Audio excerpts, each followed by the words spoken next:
Before my presentation, I would like you to know a little more about me. That is why I will start talking about my life in outlines.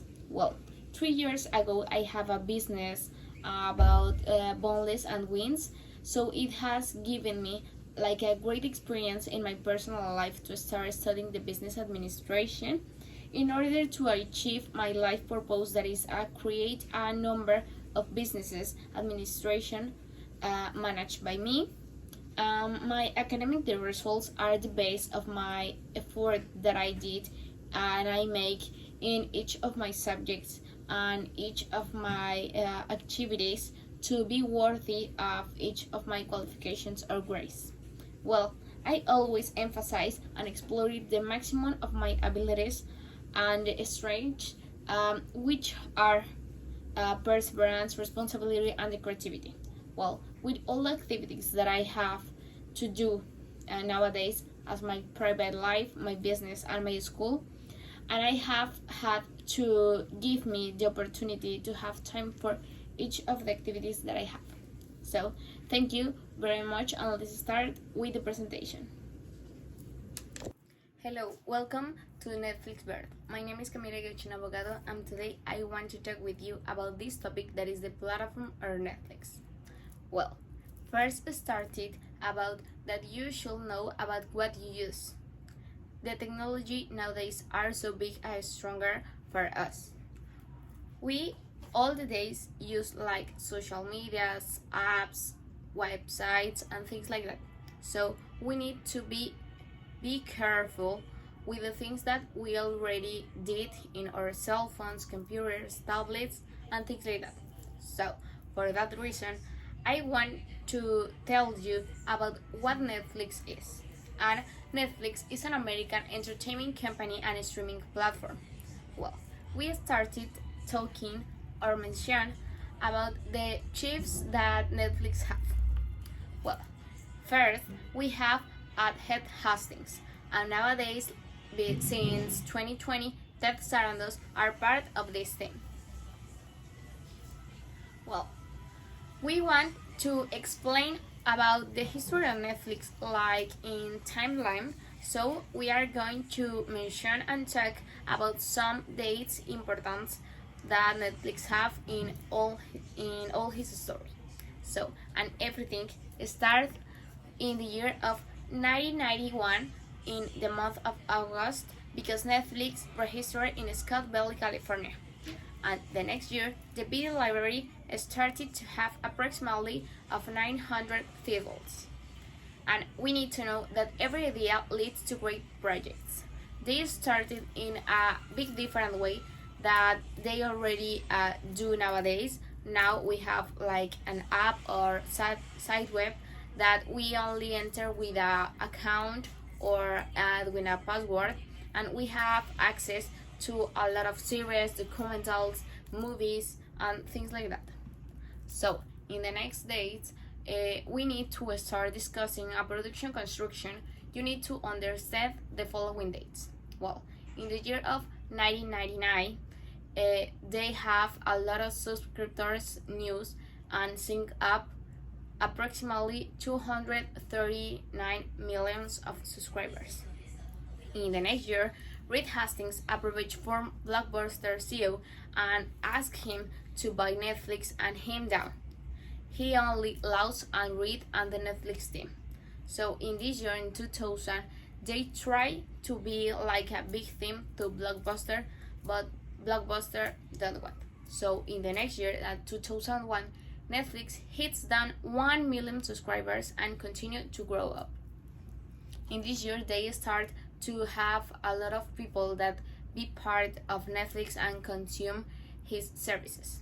Well, in the year of 2003, Mark Randall leaves Netflix and sells his shares.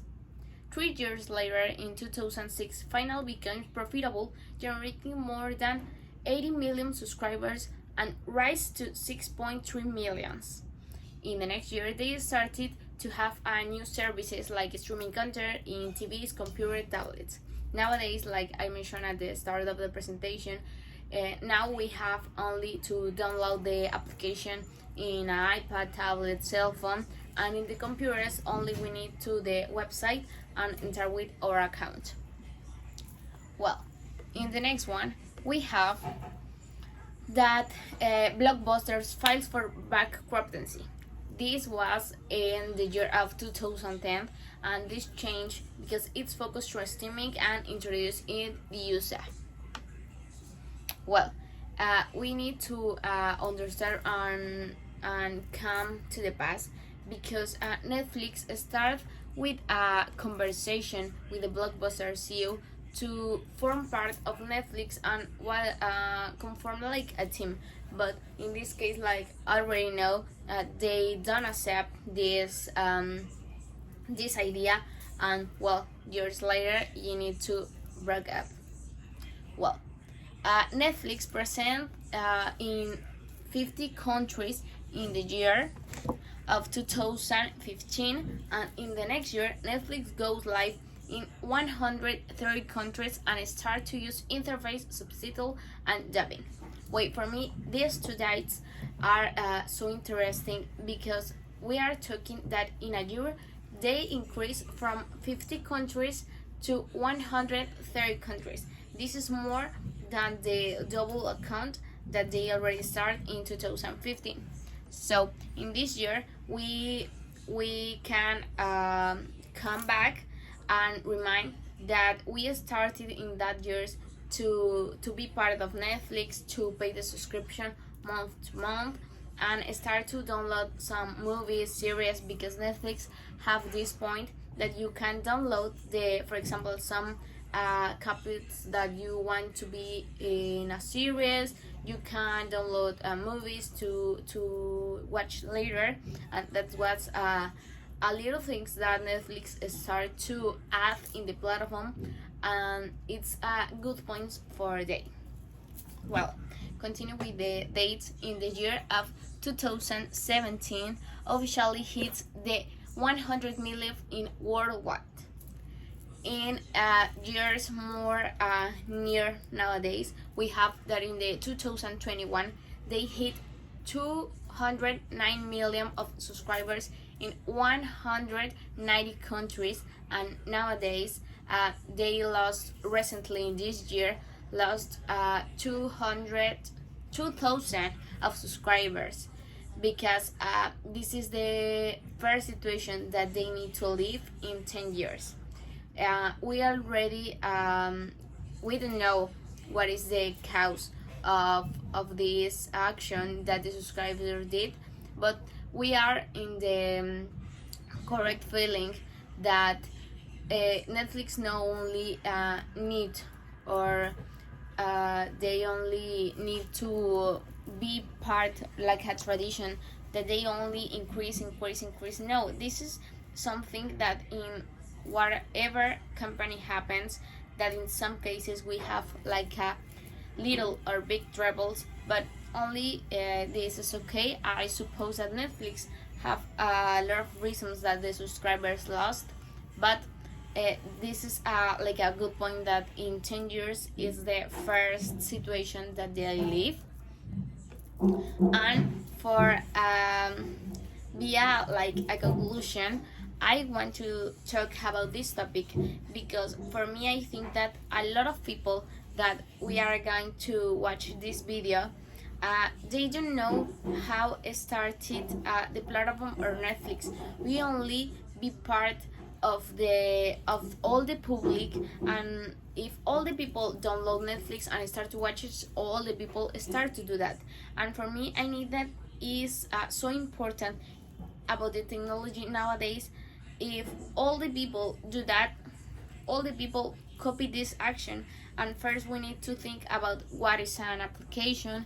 If you need to put some privacy information, we need to be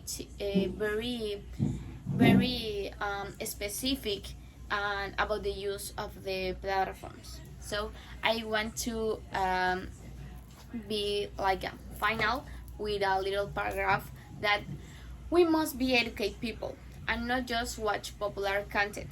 It is always important and interesting to know a little more about applications and technologies that we use daily.